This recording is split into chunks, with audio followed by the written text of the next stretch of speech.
What are we to do with the Seahawks running backs? What are we to do with the Cleveland backfield, quite frankly? And what do you make of the latest Tucker Kraft injury in Green Bay? We've got a great show for you tonight. The 2025 FFPC Main Event Week 2 leader is here tonight. Ladies and gentlemen, Ryan Bush will pop on to tell us how he has managed his team to the top as he chases a $1 million grand prize. Ferrell Elliott from the KFFSC is here. Oinker from the KFFSC is here. I'm Eric Balkman. Stick around. Your high-stakes fantasy football hour starts now. World, you are now watching the most entertaining hour of radio on the planet. Welcome to the high-stakes fantasy football hour presented by myffpc.com with your hosts Eric Balkman and Ferrell Elliott. The High Stakes Fantasy Football Hour is your home for analysis from the best players in the world. And now, because no one else was available, here are Eric Balkman and Ferrell Elliott. Solace in the scripture, are we not all our father's sons? I became a man, nobody ever told me what a man was. Thank you so much, Rob. Welcome, greetings, and salutations to all of you Balkaholics and Ferrelliacs tuning in from around the world tonight on the High Stakes Fantasy Football Hour. So glad to have you aboard here as we are on the cusp of Week 3 of the FFPC and the NFL. I want to let you know that my name can be found on X at Eric Balkman, EricBalkman. Of course, you know me from the RotoViz High Stakes Lowdown and the FFPC Insider Access show on the Better Sports Network. You know my co-host, Ferrell Elliott from the KFFSC, KFFSC.com, at KFFSC official on the X as well. Coming up on tonight's show, we got a baller show for you as we head into Week 3. Kyle Pitts. I feel like we have done this numerous times over, but we're going to do it again this year. Kyle Pitts, is he worth a top 10 tight end start? What do you do if you're trying to replace Tucker Kraft, as he is expected to miss this week? And then, of course, Jackson Smith-Njigba, Javonte Williams, and then, of course, Ja'Cory Krosky-Merritt coming up on the show tonight. It's going to be a baller show. And then we'll get into some starter sits coming up in about 45 minutes or so on the show tonight. We'll be getting into J.K. Dobbins, Wan'Dale Robinson, Jatavian Sanders, Daniel Jones, and much more. That is what is coming up on the show tonight. If you want to connect with us on X, you can do so at HSFF Hour. You can always connect with me at Eric Balkman, and of course KFFSC.com to connect with Ferrell Elliott. Post on our Facebook page at HSFF Hour. Facebook.com/HSFF Hour. Email the show at highstakesfantasyfootball@gmail.com. If you have any questions for us, for Ferrell, for Ryan, whoever, now is the time to send them. We'll try to get to all the chat room questions, X posts, and emails in the fantasy feedback segment coming up later on in the show. Thanks to our audio engineer and my best friend Bryce, and of course our producer and mutual friend Rob. Let's bring in the co-host with the most. Ladies and gentlemen, he celebrated his birthday last weekend. I'm so glad he survived it to come on aboard tonight to help host the High Stakes Fantasy Football Hour. He can be followed on X at jferrellelliott. KFFSC.com is where to check out his contest. He is the incomparable, the definitive commissioner of fantasy football, one Ferrell Elliott. Ferrell, welcome aboard tonight. The sun in my area right now is low, but apparently the sun is very high where you are at in Louisville, Kentucky right now. Well, this is sort of a tip of the hat to James Hicks and our beloved Scott Christian, who bequeathed to me, Balky, a most fabulous birthday present. Now I don't have to run solo with the show. I have my own show helper. He is Kentucky-based oinker with matching hair. Oh, look at that. Look at the hair. Look at the hair, ladies and gentlemen. The hair on the side. There's no hair on this one. This guy's bald. But yeah, we're proud and we're thankful that Porky's keeps thinking of us and keeps watching the show. It's great. And you were saying that, well, you know me from that show you do in the middle of the week, which these guys aren't listening to. So, and that's kind of like Patrick Mahomes saying You know me from Texas Tech. It's Balky.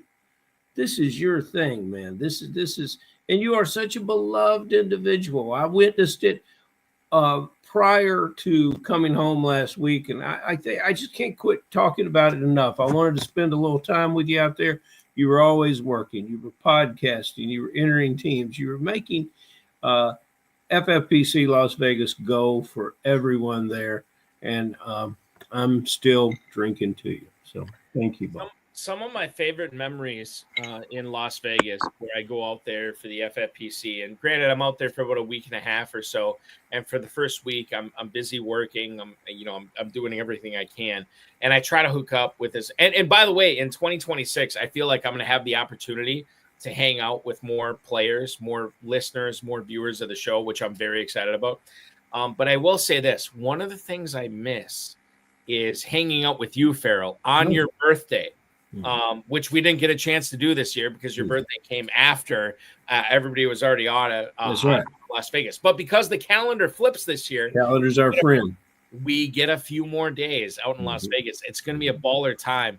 I expect to have a great meal with you, maybe a couple of bourbons out in the desert with you on your birthday next year. I'm very excited for that, and time will tell and the location will tell exactly where that's going to happen. But it's going to happen in 2026, my friend. Balky, the years go by very, very quickly, and sometimes we regret that. But it can't go by quickly enough for me to do what you just described. So thank you very, very much.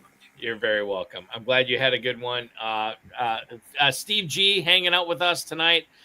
He says Ferrell looks like a bag of money. Ferrell, have you ever looked like a bag of money? I've looked like a bag before, but not of money.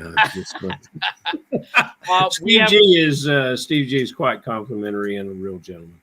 Ray C says, how many years have you fellas been playing fantasy football?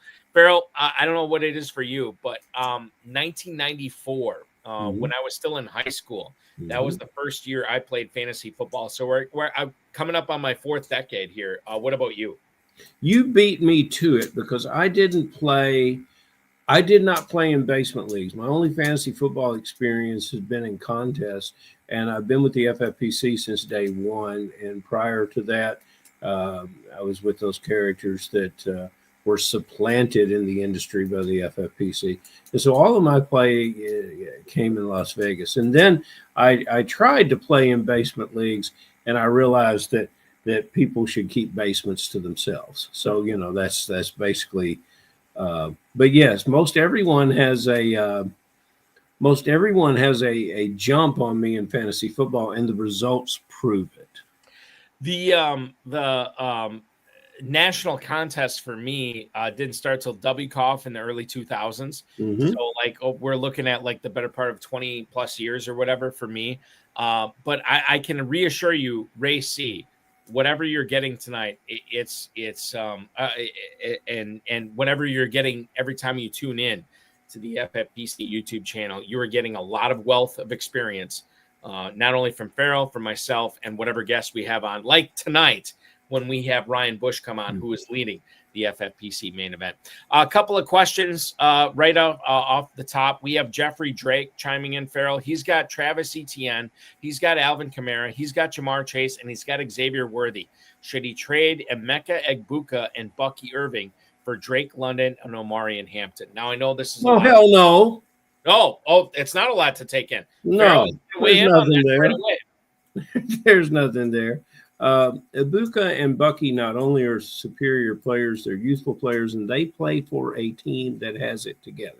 This Tampa team is going to win that division. They were the favorite to win that division, and the way they play for each other is what you look for in football.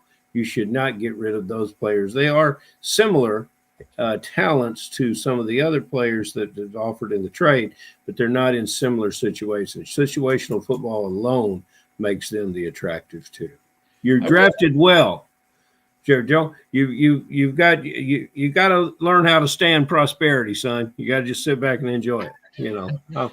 Just the Drake is prosperous. The Drake must be understood as a prosperous cat. We love the Drake. Who doesn't? Those guys behind you did. Yeah, they did. And Yeah. and I will say this right now, when you look at that trade, Jeffrey, Egbuka is only going to go up from here. Bucky Irving has been crushing it so far. Drake London, yeah, you're getting him at a little bit of a discount, but Omarion Hampton, and we'll get into this throughout the show tonight, he is being thwarted by Najee Harris, Jim Harbaugh, and Greg Roman right now. So I think there's a lot to dislike about Omarion Hampton when you compare him to Egbuka and Bucky Irving. So pales in comparison. I'm with my good buddy Ferrell on this. It's an open and shut case. We also have let's see here what okay. I want to go through. I'm sorry. This is awful. All right, let's move on. Not breaking news, is it, Balky? No, there's no breaking news. We don't have any breaking news, but I just wanted to make sure I'm getting through all the good YouTube comments before we move on. Hey, Steve G's got a good comment, by the way. All right, here we go. We'll put Steve G's comment. This way we can get the Green Bay stuff out early.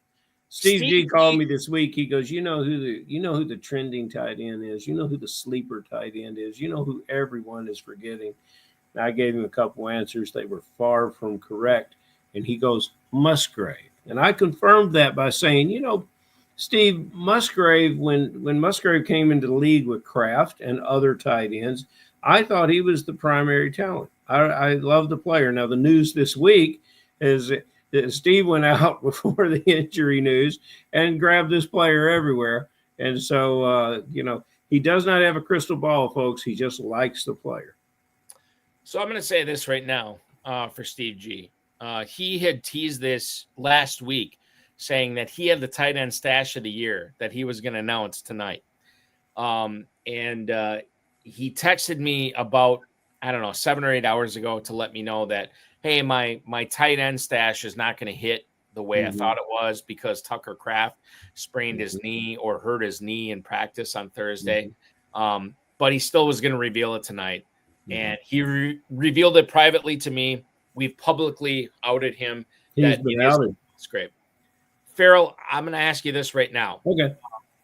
In regards to Tucker Kraft, Matt LaFleur spoke to the media today, and he said he doesn't think that Tucker Kraft is going to go on IR, which, mean, it is good. But at the same time, we're looking at whether we can start Tucker Kraft on Sunday against the Cleveland Browns, and it sounds like we can't because the first thing LaFleur says is we don't think he's going to go on IR. We can't count on him in week 3. But what about Steve G, the fantasy soprano zone, Luke Musgrave, the guy who was picked in round 2 of the NFL draft ahead of Tucker Kraft, who was picked in round 3. What do you make of Luke Musgrave this week in the FFPC main event, the FFPC Big Gorilla? Is this a guy that we can take tight end out of the equation, but what about flexing him out? Again, we have no Jaden Reed this week. He's out. We have Matthew Golden, who could take a big step forward, but again, he did not have any targets in last week's game on Thursday night against the Washington Commanders. What do you make of Luke Musgrave this week for FFPC players? Okay, well, I like him as a tight end. I like him as your emergency tight end. I like him better than some of the starting tight ends that are in the league, such as Schultz, such as Otten, perhaps. But let's don't, especially since we're not in waiver wire land yet or bye week land yet. Let's don't go crazy. Let's don't flex him out. Let's just wait and see what happens. And Balky, but that's my thought. You are more qualified to answer that question than anyone in the fantasy football world because you're there right with your hand on the pulse of what's going on in this situation. And I would be somewhat careful with Kraft as he comes back. I would try to learn as much as I can about the injury because if you're winning and you have Kraft, it's because you've been leaning on him. And we all saw the game Monday night. The bright spot of the Raiders was not as bright. It was dim and it was on low because Bowers gainfully playing and he's a real gamer. As you say, Balky, several times tonight, a baller. But he was not the same Brock Bowers in the brace and trying to play injured. And I admire players that play hurt. But in fantasy football, we must be very cautious in that world. my whole thing on this Tucker Kraft thing, number one, I'm rooting for him to be out.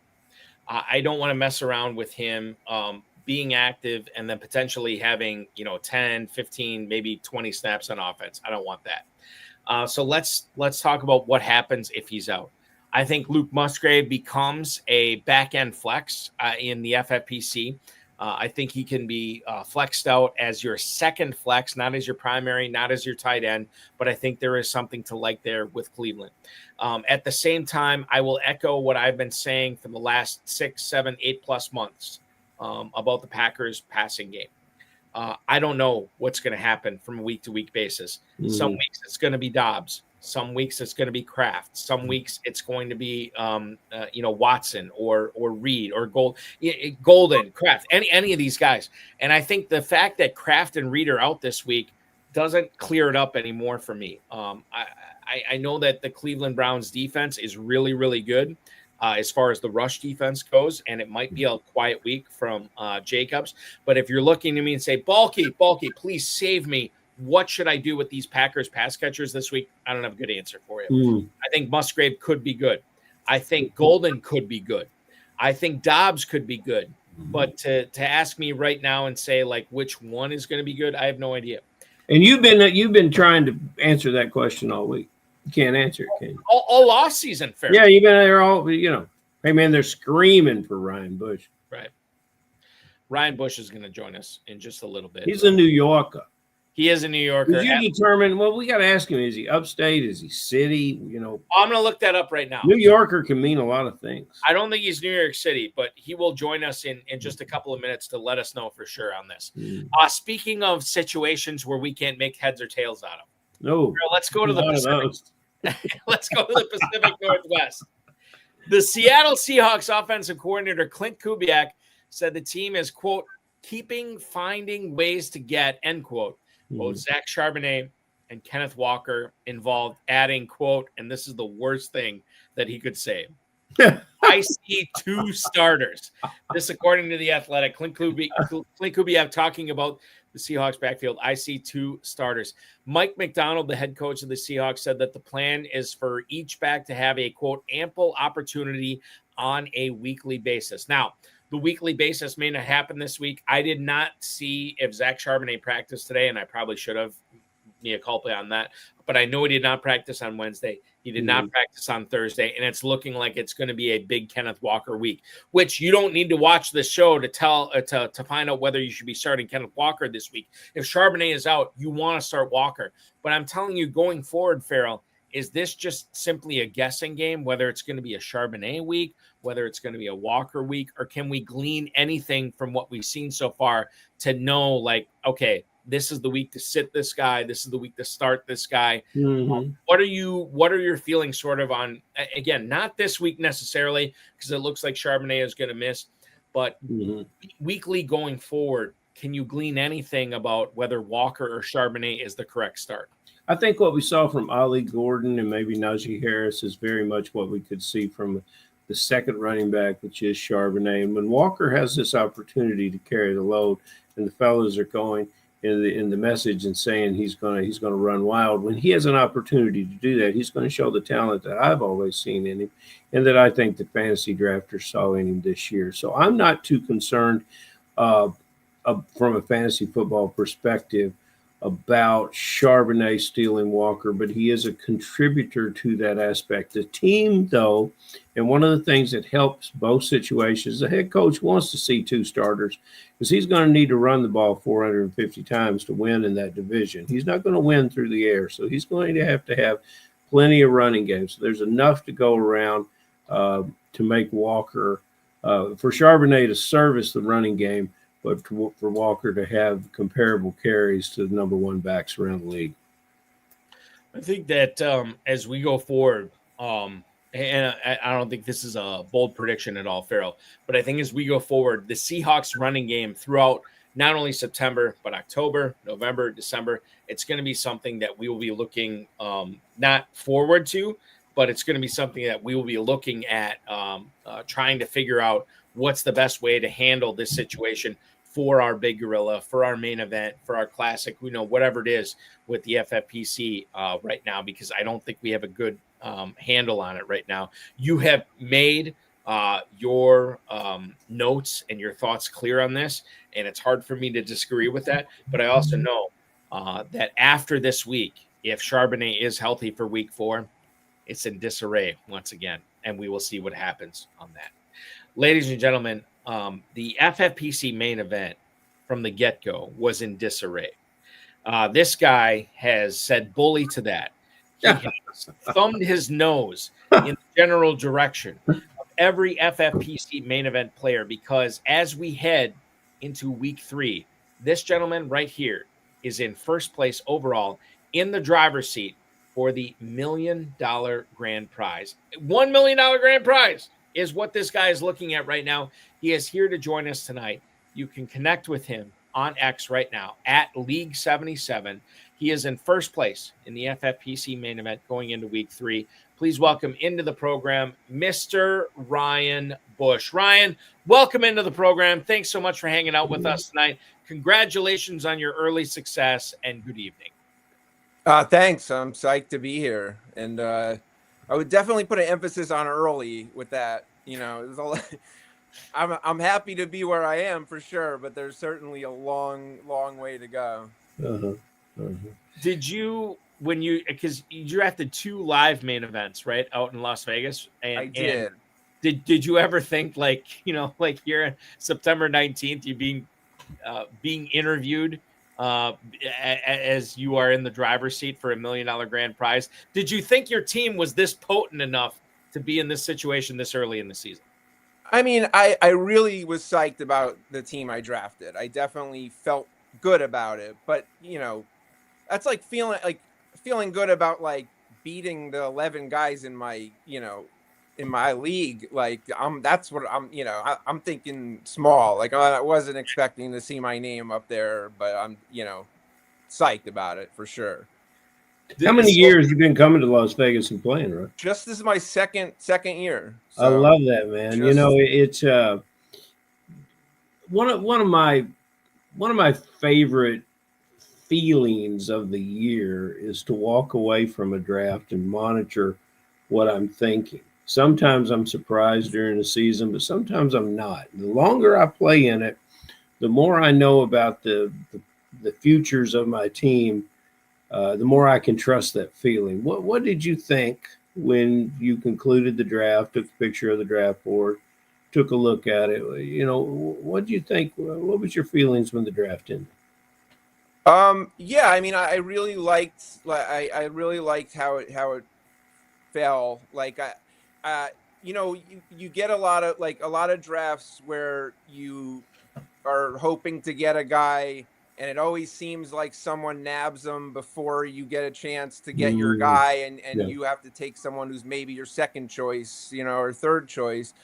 And with this one, it definitely did feel like when it came around to me, like the guy I wanted wasn't taken right before me. And I got a lot of guys that I had targeted in other drafts that I was targeting, just this year that I really liked. So you're kind of holding your breath, and then all of a sudden a sigh of relief when you always. And that's a really good feeling.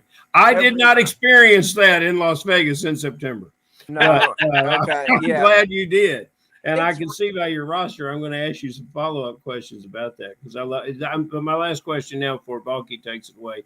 What spot did you draft your most successful team from?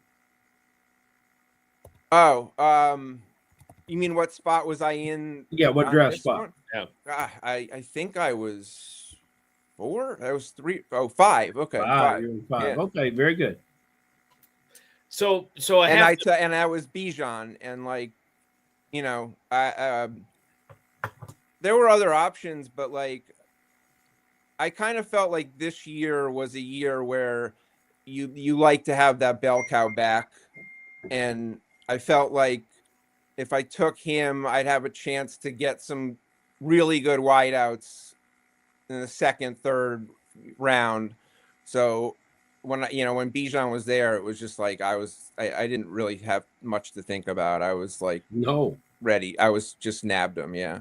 Okay. So I want to follow up on that. Number one, Ryan. Number two, I want to bring this up right now if I can find the proper YouTube comment on this, which I may or may not be able to find here. Derek Bush, some relation, I'm assuming. That's my brother. So there you go. And he posts on YouTube tonight. I was gonna say I don't even want to hear. There's a whole lot of you got a real following here, brother. I tell you what.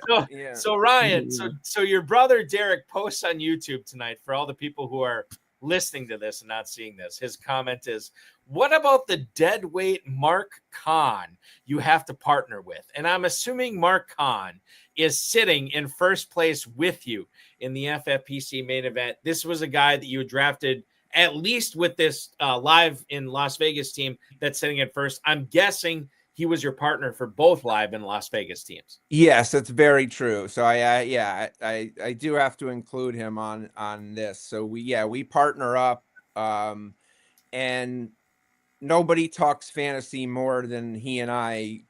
Just even before we got into this. So yeah, he's my guy, and he definitely deserves just as much credit as me. I see the reference to Mr. Khan as dead weight, maybe the green eye of envy there, Balky, from some of the other characters in the. I think that's what might be going on. Balky, didn't you have a question about C.D. Lamb? Yes, I do. And Ryan, you kind of alluded to this, and we can move on past it. But when it came to you at 105. Bijan Robinson is out there. C.D. Lamb is out there. Was it just the case of like you thinking that you'd be able to get some pretty serious wide receivers in round 2, round 3, round 4, and beyond, that like you looked at this and you're like, okay, we have to take Robinson here and we'll figure out the wide receiver thing later. But Robinson at the 105, this is a gift. How what was the thought process at 105 there when you had Robinson, Lamb, and others staring you in the face? It's really exactly that. Like I do love CD. Like, I expect him to have a really good year. I could even see him beating wide receiver 1, with that Dallas offense. Mm-hmm. But yeah, it's a positional thing, like I wanted that bell cow running back. And like you said, I knew, we ended up with, Puka Nacua, like, I knew that there'd be guys like that I could fill in my roster. There were a few receivers also that I kind of knew that I was targeting a little later that I thought could have big years. So yeah, it was, even though I like CD a lot, it wasn't that hard of a decision for me. I like that. That's a good, and Balky, to satisfy some of the answers, you might be able to inform us just what the chances are, what the percentile chances of even getting Bijan at number 5. And I will remind all of your envious cats that envy, fellas, is the only one of the 7 deadly sins that you get no enjoyment at all from. So we don't want to have that envy. But I tell you something I'm envious of, and I can tell that you went and got your guys. I did not do enough of that in the draft this year. That's why I see that JSN, who has been a bargain pick for some, was your 3rd round pick. It does not matter. You picked him over Adams, which I probably would not have. You picked him over Harrison, which I would have. You picked him over another couple of receivers that I like, especially Wilson. But my question to you is, did you see this level of production coming from Seattle? Because honestly, I didn't. And do you see it continuing? Because we alluded to the power of this running game, and that's how this team is going to have to win. So there's a lot of questions there, but best of all, congratulations on picking that player. Yeah, well, just on JSN, like, he's a guy that I definitely was targeting in a lot of my drafts. I believe I had him last year on one of my FFPC teams. I just felt like he is super talented, and he just seemed ready to take on the wide receiver 1 mantle that he was being handed in Seattle. Now that who's what's his name from Pittsburgh is gone. Who was their wide receiver one last year? Metcalf, sorry. Yeah, so like with him gone, I think he's just as talented as some of those other guys that I passed up on. And now that he's the one there, I really like his game. I think he's just as good as some of those guys I passed. I mean, Adams, I was a little concerned just because of the share with Puka. I mean, Puka goes out and has 14 catch days like all the time. It's like crazy. And so hasn't been a problem so far, has it? What's that? It hasn't been a problem so far. No. And like, I could look back in, later weeks and think, maybe I didn't pick the right guy. We'll have to see how it bears out. But that was kind of the thing with Adams and like why we didn't, like him as much. Yeah, and Rubio comes in with a good comment here, fellas. About the back, and as people are talking about these injuries, the way that that communication was going around the room in Las Vegas, it was like Stafford would never walk again. That's how serious it was. And I give a tip of the hat to drafters that I'm not sure who did here, but who took McCaffrey after all the words were out that he was not going to play or maybe not be available or what. And those guys know how to take the best of a gamble and get the upside out of it. So it's congratulations to you and it's people like that win. It's people that know how to do that. McCaffrey's like he's a huge gamble with a huge upside every year and a very big downside. So like, if I'm drafting in the 9 spot or the 10 spot and he's there at that point, like sometimes I'm like, I got to roll the dice and do it. But he's not a top 5 guy anymore just because of the risk to me. Yeah. I'll bring this up right now just to make it known. Dave Kluge from Football Guys. There is nobody higher in the industry on Jackson Smith and Jigba than this guy heading into FFPC drafts this year, the final weekend of FFPC drafts. And my whole thing was, as far as Smith and Jigba goes, which obviously has been awesome for you so far, Ryan, I was nervous about a offensive coordinator coming into Seattle who had a reputation for running the football, replacing an offensive coordinator that had a reputation for throwing the football a lot, right? That's why Ryan Grubb was fired, because they didn't run the football enough. And that's what Mike McDonald parted ways. So then they bring in Clint Kubiak, who, again, has this reputation for running the ball successfully. What I failed to realize, and Ryan, maybe you realized this and I did not, the track record for Clint Kubiak, number 1 wide receivers, is really, really good. And that's what I missed on Smith and Jigba. I have him in a few spots this year, obviously not enough, but I think what he's done in the first 2 weeks is going to continue throughout not only the FFPC regular season, but the FFPC league playoffs and the FFPC championship round. So you are set up very, very well, in my opinion, in that, Ryan, for sure. I want to float it back to Javonte Williams. I have the draft board here up on YouTube for anybody who's watching this. Ryan was drafting from the number 5 spot here tonight. This was a draft that took place on Friday. Ryan, am I correct in saying this? Yep. Okay. So this was after the Cowboys-Eagles game on Thursday night. You went ahead and took Javonte Williams at the 7:05 in this draft. Some would say it was aggressive.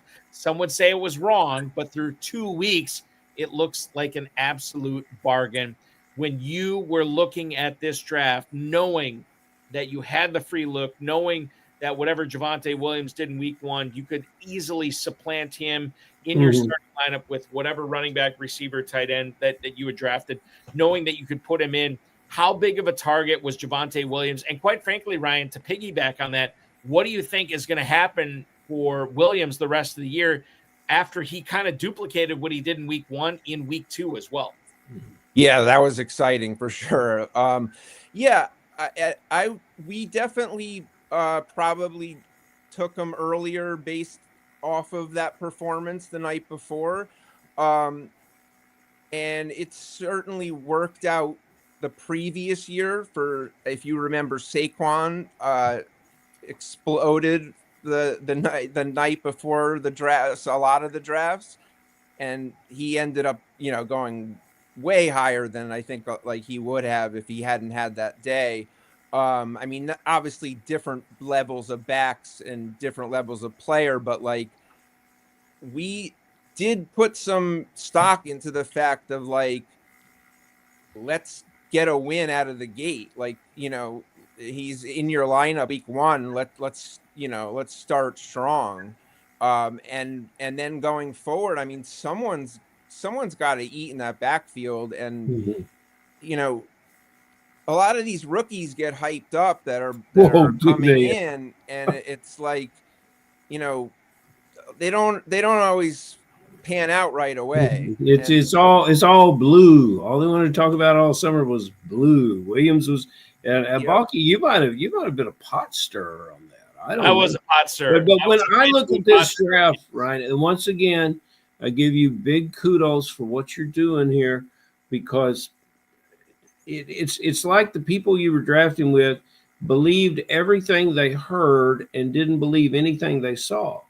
And yes, Williams is Williams. The thing I see about him that I love, he's on the field on third down. And he's running to the second level better than a lot of running backs that I've seen in the league. So with the danger of repeating myself, I don't get it. But I had, in my situation, I was drafting Williams either a round or 2 ahead of where you did, and I'm pleased to have him. Ryan, let me ask you. It's also a heavy. I mean, Dallas is going to put up points, and someone's got to get those goal line carries, and he's a guy who can handle that. Yeah, so he I like is. it going Bunky, forward. I don't expect him to do what he's doing every week, but you do. Yeah, you do. Yeah. Don't. I hope for sure, but we're excited to have him. I mean, I think I guess so.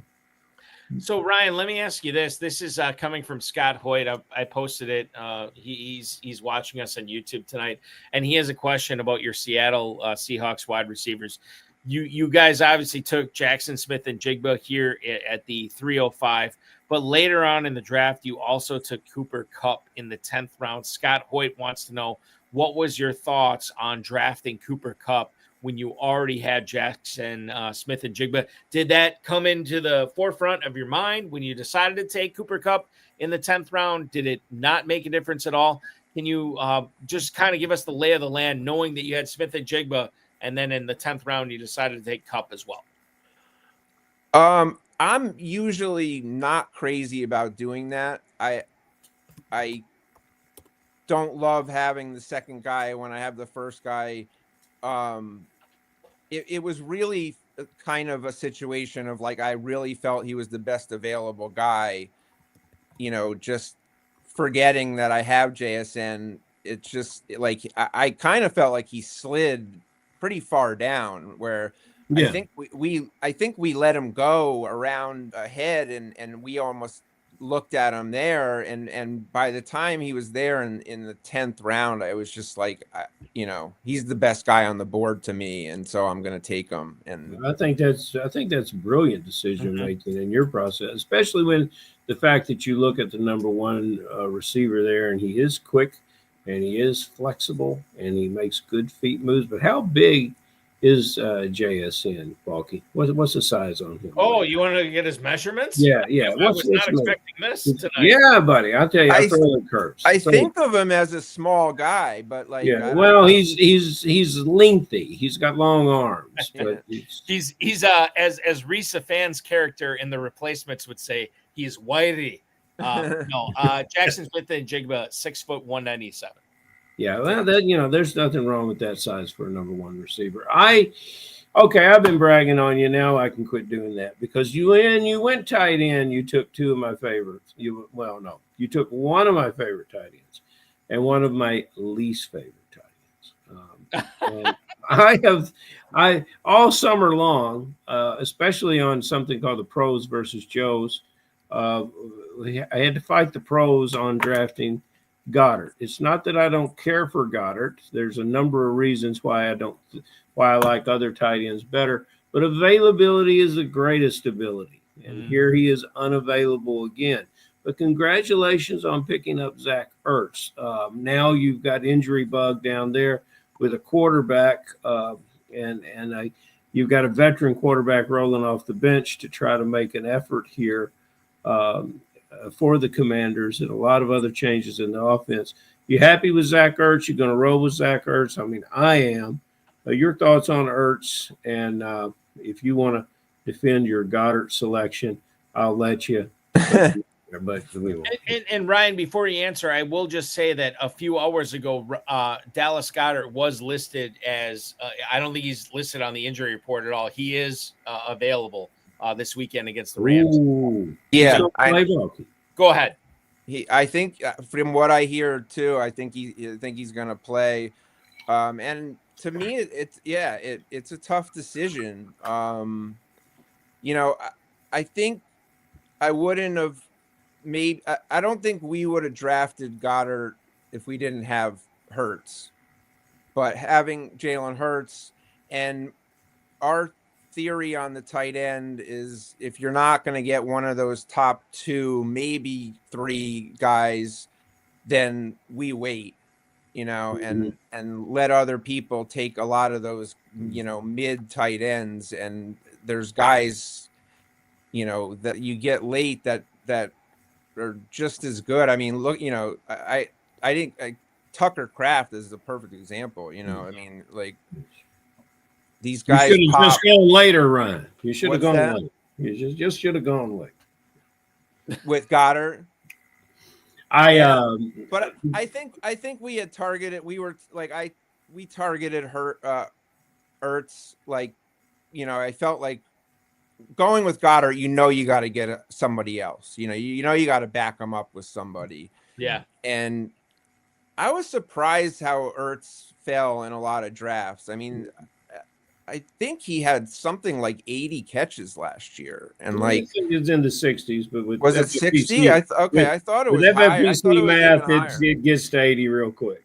I thought it was higher, but if you compare him to a lot of the guys going in that range, I mean, he's on, I think, another level, and I don't know why he kind of doesn't get the respect, that he should. Ryan, let me ask you this too, and this is something I brought up with a lot of FFPC live players that were drafting at the Horseshoe Convention Center. Love the Horseshoe Casino. The rise of Dallas Goedert did not happen after that Thursday night game. We saw the plummet of AJ Brown, we saw the plummet of Devonta Smith, but Dallas Goedert caught 7 balls. That opening weekend or that opening Thursday night game against Dallas, and he didn't really rise in drafts at all. Were you surprised at that? And the fact that he is active this week, knowing that the Eagles have not really been throwing the ball a whole lot, and when they have, it's not been to AJ Brown, it's not been to Devonta Smith, it's been to Dallas Goedert. Yeah, I mean, he, when he plays, he's consistent. I mean, he gets his catches, and I'm not too worried about Philly's offense. They'll figure it out. I mean, they'll start throwing the ball, and as long as he's healthy and he's out there, he's gonna get his catches, and he's gonna get in the end zone. And and this week, with Ertz, it scares me with Jaden out. I mean, it's a different situation, and that's why it's a tough decision.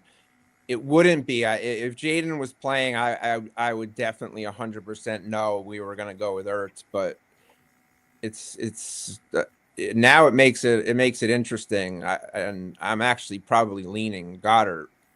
Make it interesting. That's exactly right. Let's get Let's get you buying the bourbon on it, or me buying the bourbon on it. We'll next year, Ryan, at the FFPC Live main event in Las Vegas. I'll take receptions and Ertz, and you may have receptions in Goddard. Good deal. All right, done deal. Let me bring this up right now. Adam Hahn, longtime viewer, listener of this show, says longtime smart guy. Jalen, and not in a bad way. Jalen Hurts and Saquon Barkley are the only fantasy relevant Eagles right now. Occasionally, he's wrong. Occasionally, yes. But Permar 99 also chiming in that Matthew Stafford is going to push Philly this week. Now, Ryan, if I was to pose this question to you, and I'm going to bring it up right now and give you some context on this this game, which stinks that this is the 1 o'clock game. I thought this was going to be in the 4 o'clock window on Sunday. It's not. It's a 1 o'clock game. It is what it is. This total is at 44.5. The Eagles are at -3.5 in this game. Rams and Eagles both coming in this game at 2-0. Am I out of bounds when I say that we could see the Eagles passing game take a step forward in this game? We could see a potential shootout with Brown, Smith, Nakua, Devontae Adams. We could see these guys trading blows back and forth. And because I feel like there is more than a non-zero chance we see that, but our friends in the desert would say we're probably not, as the total on this game is less than 45 right now. Yeah, that is surprising. I mean, I guess they are two pretty good defenses, but like, game script definitely comes into play.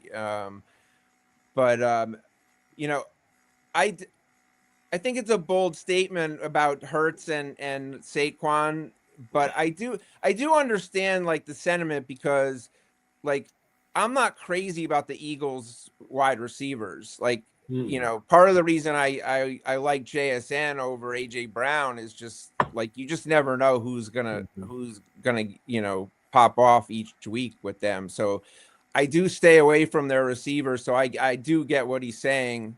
But yeah, I mean, I think that the Rams could, push the Eagles and kind of, light a fire and maybe start that offense up. I could see that happening for sure. Yeah, I defer to what you and Adam say there. Adam came on a little strong with it because I think those other players are relevant in an offense like this. But when you have a quarterback and a running back that dominate so much red zone activity, you're in a situation of your wide receivers and fantasy points being a bit discounted there. Mm-hmm. That's definitely okay. Let's keep it on the East Coast since you're East. Oh, real quick, Ferrell. I want to bring this up real quick. This is something I found out, and maybe it's a nothing burger, maybe it's something. As far is it breaking news? No, it's not. Some breaking news. We often do not break news on this show at 10 to 11 Eastern time on Friday nights. Sometimes we do. This is not one of those times. If I look at touchdown passes on the year, we have Jared Goff and just touchdowns passes. Goff with 6, Lamar Jackson with 6, Josh Allen has 5, Aaron Rodgers has 5 on the year. We scroll down, we see Jaden Daniels with 3. We see Russell Wilson with his big week 2 with 3. And we got to keep scrolling down and scrolling down. Daniel Jones with 2 on this. Patrick Mahomes with 2.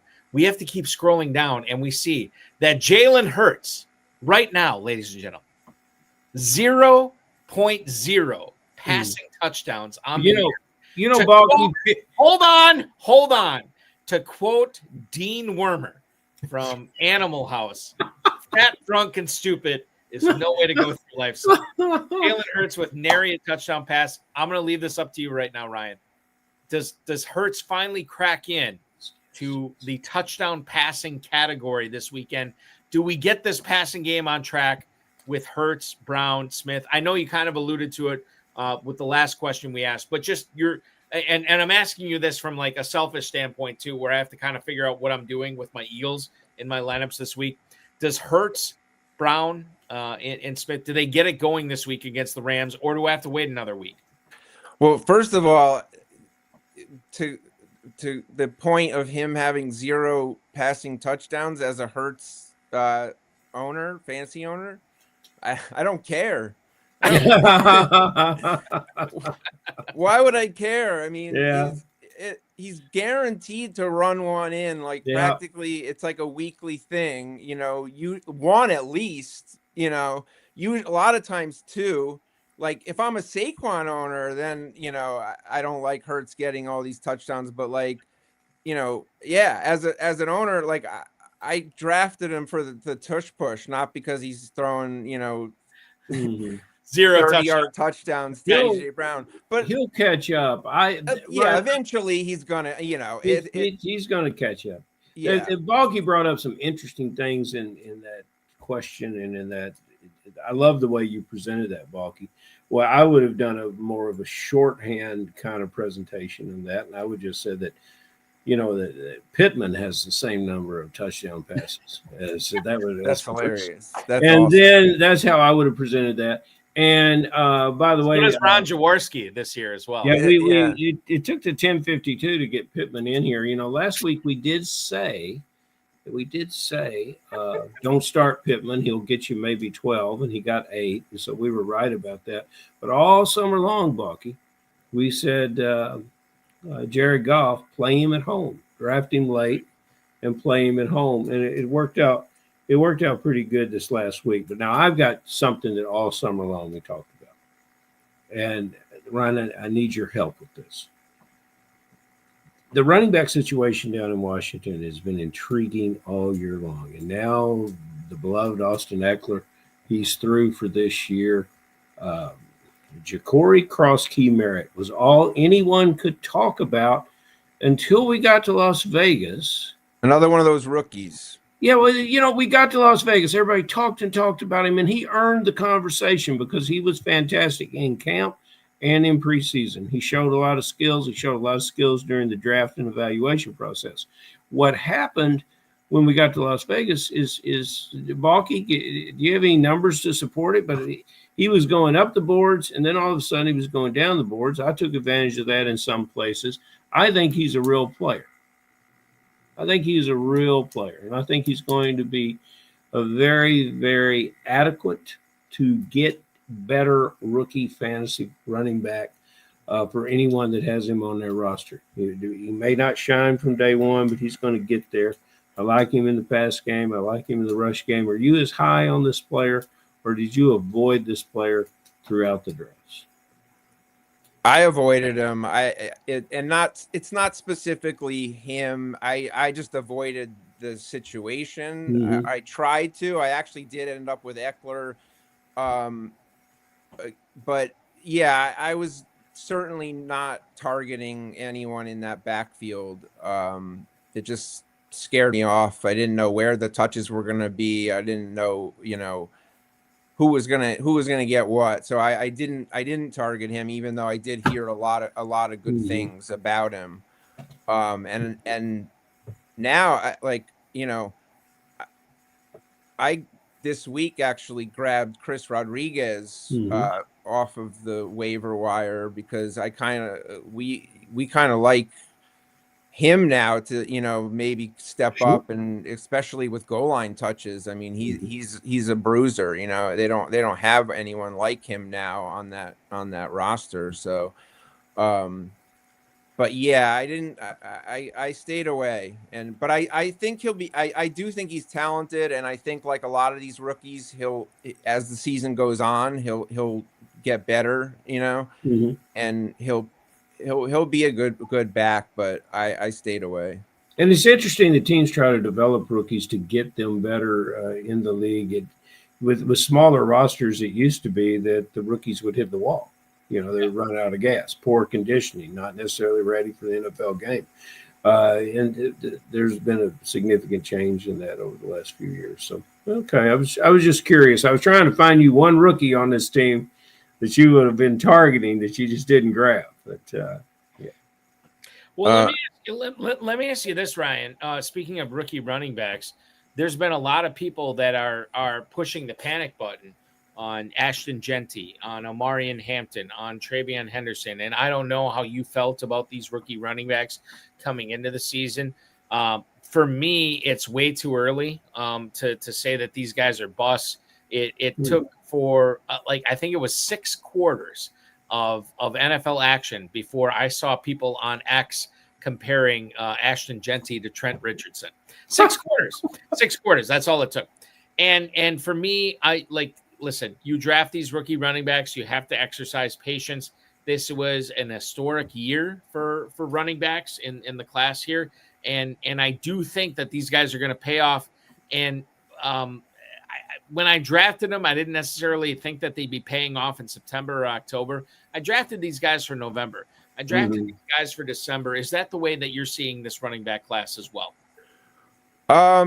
Yeah, but I did think that a couple of these guys, Genty and Hampton, I thought they would get off to a better start, but I'm not worried about it yet. You know, and I'm biased. I'm an East Coast guy, but I've been a Raiders fan my whole life.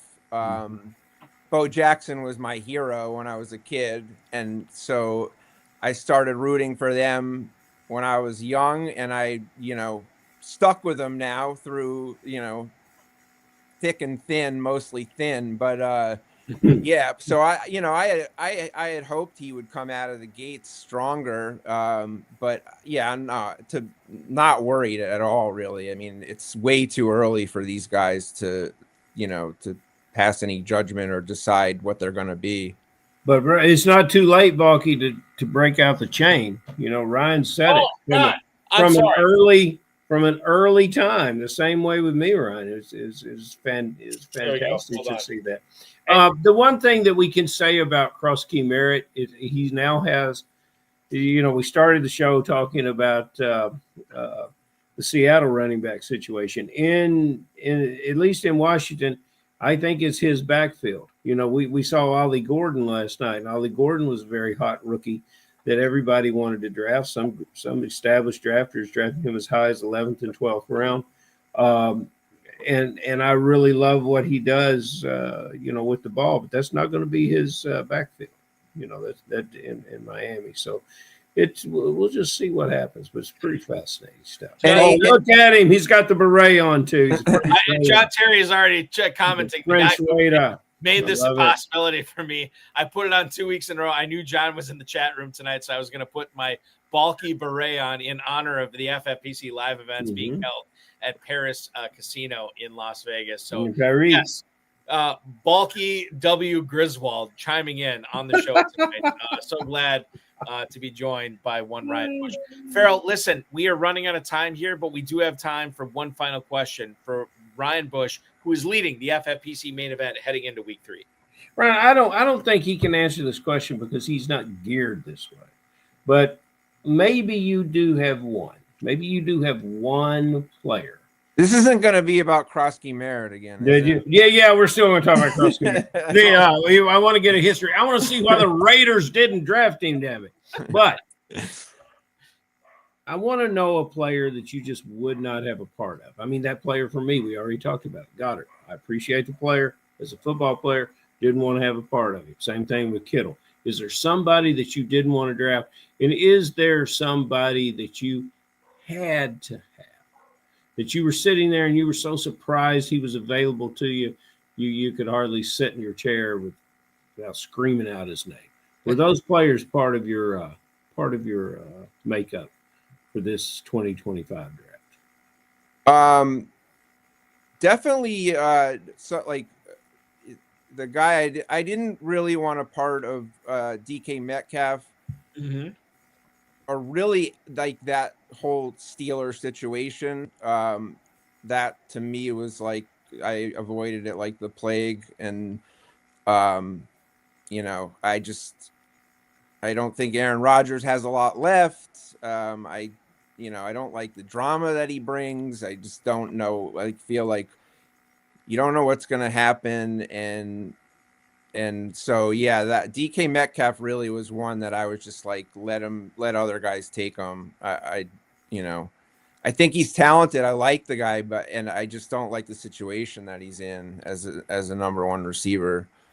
So that was one. I'm not sure about a guy I just was I mean, JSN was really that guy. That was your guy. Yeah, he was our guy, and we were gonna get him if we could, because I just really thought he was gonna make a big jump. And the other thing to keep in mind here, and I think I mentioned this at the top of the show. Smith and Jigba was a guy that I was drafting early, like in February, in March, in April, May, June, whatever. And I got scared off by the pundits out there telling me that, look, no Ryan Grubb there anymore, which means it's going to be the Kenneth Walker and Zach Charbonnet show, which it kind of has been, but at the same time, Smith and Jigba is like what, top 5, top 6, top 7 in the NFL in fantasy points right now.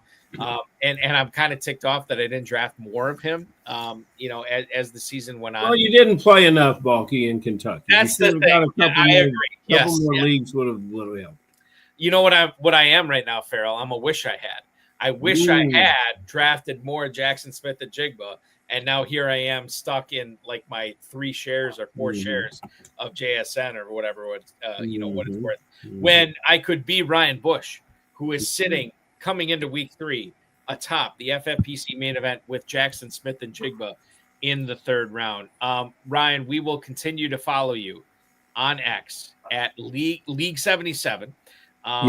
And we will continue to follow your exploits atop the FFPC main event leaderboard.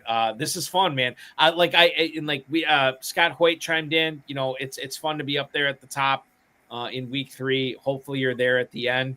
Still, this is kind of trippy, right? When you think about 2,000, 3,000, 4,000 people in this FFPC main event, and heading into week 3, you see your name atop that list. That's got to be awesome, man.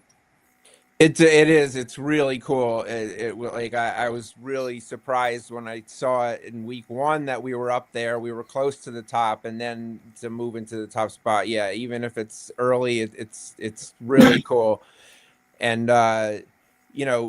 especially too, like only being our 2nd year in the FFPC, but we love it. Like I plan on being in it, as a long time, and it's really cool. It's a really cool thing. We love the live draft part of it. I mean, that that's part of the fun for us. And but yeah, I appreciate what you guys are doing. It's great. If you're going to be Mr. Bush, I'm going to be Mr. Khan. I'm going to be your. There you go. I'm going to be the hang on guy. I'm going to the silent partner. Yeah. Silent partner, exactly. Well, speaking of the silent partner, Derek already saying we should have a weekly segment with Ryan on this show. Listen, I'm not opposed to that. We'll see how this show goes. But I also have to ask Dom Gazzetti pointing out here, and he asked Derek about this. And Ryan, I'll ask you this on the air: how did you guys end up hearing about the FFPC? That was my partner, and I can't say exactly how he heard, but he told you about it. Yep. He asked me if I wanted to do it, and I said absolutely. And he's a big gambler, and he's got his finger on the pulse of all that, everything that's going on. So yeah, he found it. I jumped at the chance, and we've just had a great time doing it the last couple of years. So Khan's the straw that stirs the drink. Yes, yeah, absolutely. I don't want to at all diminish his role, because we're equal partners, and even though I'm on here tonight, he does a lot. So there you go. This is the gentleman who is the leader of the lead team in the FFPC main event heading into week 3. His name is Ryan Bush. You can follow him on X at League 77. Ryan, thanks so much for hanging out with us tonight. I know we kept you a little bit longer, but this is good stuff. Ferrell's oinker, my oinker, give you kudos to you with everything you accomplished this season. And if all goes according to plan, we'll have you back on at the back end of December, early January, when you're holding that big, fat $1 million check. Thank you so much for coming on tonight. Enjoy week 3, my friend. Yep, appreciate it. It was awesome. Thank you. You got it. That is Ryan Bush at League 77 on X, ladies and gentlemen. The leader in the FFPC main event heading into week 3. Good stuff from him, Ferrell. Ryan Bush tonight joining the show tonight. I want to get into a few start-sit questions. Okay. With that, Ferrell? You want them quick? We'll go rapid fire on this. Okay. This is James in Philadelphia, J.K. Dobbins or David Montgomery. Of course, this week, J.K. Dobbins is at his old team. This is the J.K. Dobbins revenge game. J.K. Dobbins at the Chargers, or you could start David Montgomery at the Ravens. This is Monday Night Football this week. I don't want anything to do with the Ravens defense trying to play against that. Let's work the revenge game and let's see how the Chargers Denver work out. So you're going. This seems like open and shut for you. I had to think about this one. Yeah. Okay. Well, I came to the same conclusion as you for what it's worth, but it wasn't that easy. But yeah, I'm playing Dobbins here. Andy in Bismarck, North Dakota, one of the Dakotas here, chiming in, and he wants to know Ricky Pearsall or Wan'Dale Robinson. Now, to give you a little bit of background on what's going on here, Wan'Dale Robinson had an ADOT that he hasn't seen since his collegiate days at the University of Kentucky, with Russell Wilson just absolutely blowing up in week 2. And then you have Ricky Pearsall, who is healthy, and Juwan Jennings is not. But Juwan Jennings was not healthy coming into week 2, and he led the Niners in targets in week 2. Ricky Pearsall had I want to say 4 for about 47, 50, something like that. He didn't blow up last week. So Ferrell, would you be following and riding this crest of a wave with Wan'Dale Robinson right now, or would you be playing Ricky Pearsall? I'm going to be a Ricky Pearsall guy here, easy. Pearsall over Wan'Dale, easy. Easy. I don't know what it is. Maybe you're seeing stuff like way faster than I am, and you're coming to it. Again, I think it's Pearsall, but I lean towards Pearsall. I could easily see Wan'Dale Robinson having a big game again against the Chiefs on Sunday Night Football. I lean towards Pearsall. Ferrell is heavily in favor of Ricky Pearsall here, so I guess that's the way that we will roll with it tonight. Dan in Bohemia, New York, Mark Andrews, the corpse of Mark Andrews, someone no. Or Jatavian Sanders, Ferrell, an up-and-comer in the FFPC, in fantasy football, football in general. I think that guy, Jatavian Sanders, has seen the better part. I don't think he's seen 15 targets so far, but it's been very, very close to 15 targets for Jatavian Sanders. And Mark Andrews with 1 catch in week 1, 1 catch in week 2. If you are in the FFPC tight end premium scoring, are you sitting Mark Andrews in favor of Jatavian Sanders right now? If you have Jatavian Sanders on your roster, you've probably rostered him before. He's a player that you've invested time in, and he just came out the best game of his career. You're going to play Sanders here, and you're going to wait to see it from Andrews, and I hope we see it soon from Andrews. The chatter we get in the YouTube chat from Permar99. Neither. Pick up Luke Musgrave. And quite frankly, we would have to, since I don't believe Permar plays in the contest, we would have to let him know that Stephen G has already picked up Musgrave in every draft, so he's not available. Availability is the greatest ability, so, But if you're in some basement league, pick up Musgrave. Steve texted me today that he picked up Musgrave in 5 leagues on Wednesday night. So he is dialed in on Musgrave right now. Permar99 also wants us to talk about Dontavian Wicks and Luke Musgrave. Listen, I'll let Ferrell talk about this in a second, but my feeling on this is I don't know if I'm ready to start Musgrave this week unless I'm in a bad situation at tight end. Like if I had George Kittle on my team and he went to IR week 1, then yeah, I would look at Musgrave. But there are certainly plenty of other tight ends I would look at starting ahead of Musgrave this week, including but not limited to Harold Fannin Jr., Kyle Pitts, TJ Hawkinson. I like all those guys better than Musgrave this week, but I think that in the right situation, Musgrave may pay off. Ferrell, what do you make of Dontavian Wicks for the Packers in Cleveland this week with no Jaden Reed? I just completely defer to you on all Packer questions. I stayed out of that wide receiver situation because it was too confusing to me. And I pine for Christian Watson to return. Yeah. But, we also, if you take a look at Thursday night's game, when you have a quarterback that can go through his progressions and hit 8, 9, 10 different receivers and then make plays with his feet and the ball, what he did with the tight end. Some of the greatest quarterbacks in this league aren't necessarily your greatest fantasy quarterbacks because they know how to move the ball around, and they're not going to lead their receivers to 100-catch games, whereas there's other quarterbacks that are going to gear in on certain type receivers. We might see a lot of that because we haven't talked about the quarterbacks that are coming off the bench to play this weekend, but we might see a lot of that. So, if you've got a number one receiver like what you've got with Chase and Higgins at Cincinnati, naturally you're going to play them, but you should play them without any hesitancy or any expectation of decline. Their game's going to look different. Browning's going to get the ball out of his hand much, much more quickly than Burrow will.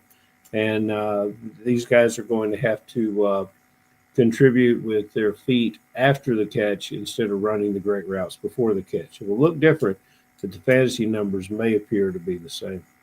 Scott Hoyt wants to know, where's Golden? And I'm going to point this out here. And now, Ferrell, you said you defer to me on Packers stuff. Yeah, always.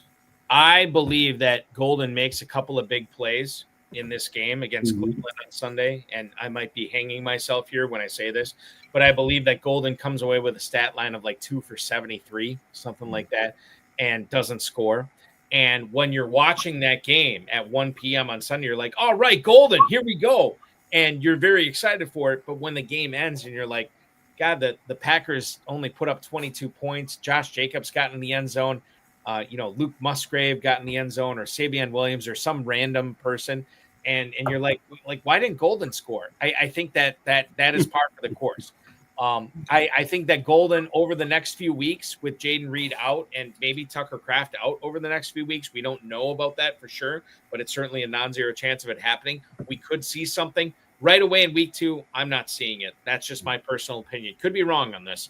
And Permar99 chiming in. Coach loves Dontavian Wicks. He's the best blocker on the team.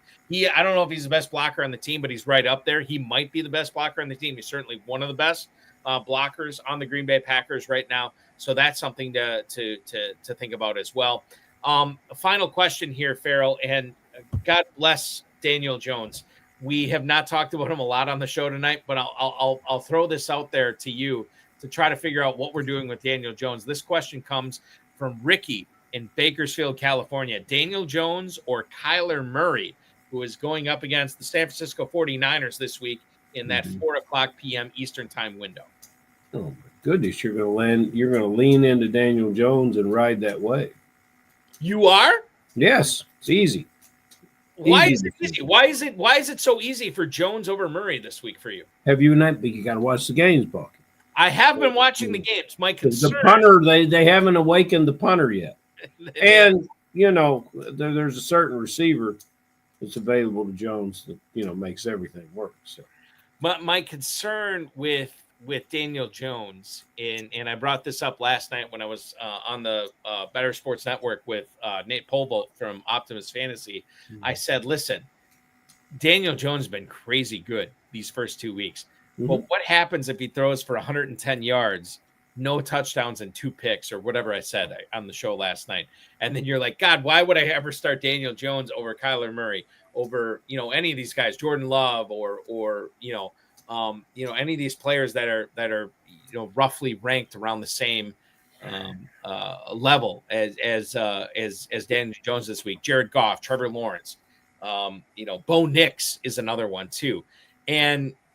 I can't remember who brought this up. I was listening to some show this week that talked about all these teams that got off to these fast 2-0 starts that inevitably folded or what have you. And I'm like, God, that sounds a lot like Daniel Jones. I could totally see it happening with Daniel Jones. But Ferrell, you do not see it this way. You see Daniel Jones going into Tennessee and putting up a big game this week, a game that's well worthy of being started in single quarterback leagues in the FFPC Main Event and the Big Gorilla. Yes, for many reasons, which we're running out of time that I can't list to you. But I can go back to third year Troy Aikman, who looked nothing like first and second year Troy Aikman. But boy, you know what? Sometimes that light comes on. It's a perfect situation, a perfect marriage for this player. Look.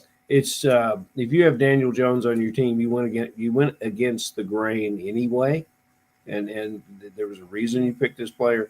So now you're being rewarded, and you probably didn't play him week 1. No. You may not have played him week 2, but I would definitely play him in front of Murray. That will complete our emails. Thank you for all the emails sent to highstakesfantasyfootball@gmail.com. KFFSC.com is where to go to check out the Kentucky Fantasy Football State Championship. Ferrell Elliott joining us tonight. You can connect with him on X as well as Instagram at jferrellelliott. Ferrell, thank you so much for hopping aboard tonight. We will do this again next Friday when we reconvene. Enjoy week 3 and enjoy the Thursday night game in week 4. Talk with you again in a week. Buddy, I look forward to that, and I hope someday that I could look as good as you in the beret. Thank you, Ferrell. I appreciate that. Listen, I have to look good in a beret because I don't have the good hair that Ferrell Elliott has, ladies and gentlemen. So I have to put the John Terry beret on tonight, and kudos to John Terry for pumping this up for me. I just wish I would have got a shot at the Eiffel Tower at Paris Casino in Las Vegas, and I didn't. I'll have to wait till next year. Spoiler alert, and I'll just put this out there right now. God bless you for tuning in. 77 minutes into this program. I don't know if the FFPC is going to be at Paris next year, and I'll just put that out there right now. Do with it what you will. Ladies and gentlemen, that will complete our show this evening. I want to thank Ryan Bush, Ferrell Elliott, the FFPC, Rob, Bryce, and of course, each and every one of you for watching. The HSFF Hour will return next Friday at 10 p.m. Eastern Time as we head into week 4. Now, I did a 4-show evening this past week. We had 4 shows with one HSFF Hour, which you just watched, one FFPC Insider Access show, which I'll bring up in a second, and then 2, count them 2, not 1, but 2 RotoViz high stakes lowdowns.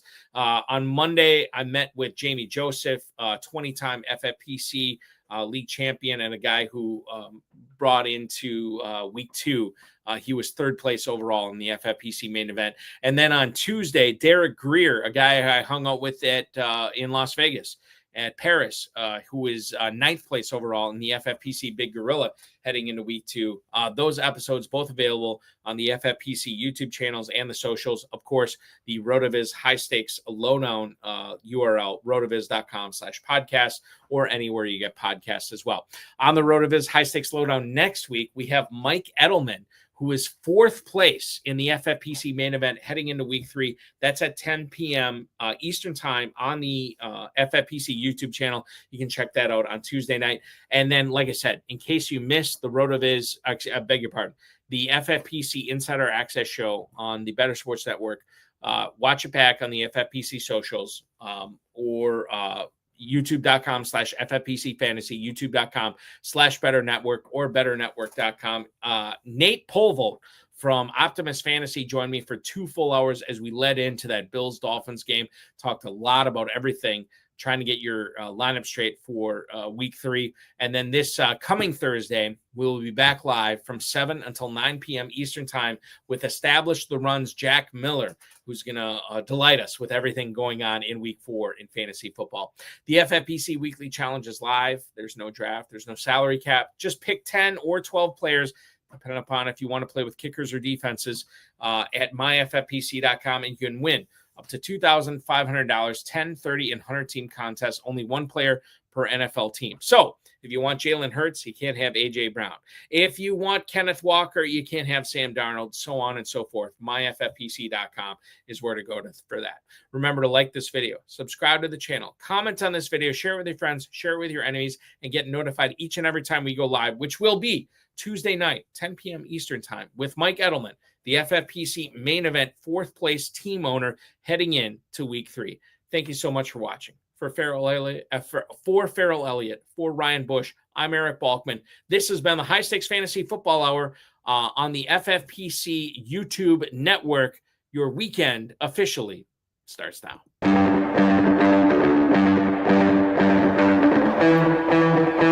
This has been another episode of the High Stakes Fantasy Football Hour presented by myffpc.com. It was broadcast live and was watched around the world. Balky and Ferrell will be back next week with more analysis, more interviews, and more advice from guests much smarter than they are. Thanks for watching, and we'll talk with you again next week. Just to let everybody know, because I feel like I have to, the way the NFL has been treating Monday Night Football this past week. I don't know if you guys felt the same as me. I loved the stacking of a 7 and 10 p.m. Eastern time kickoff on Monday night.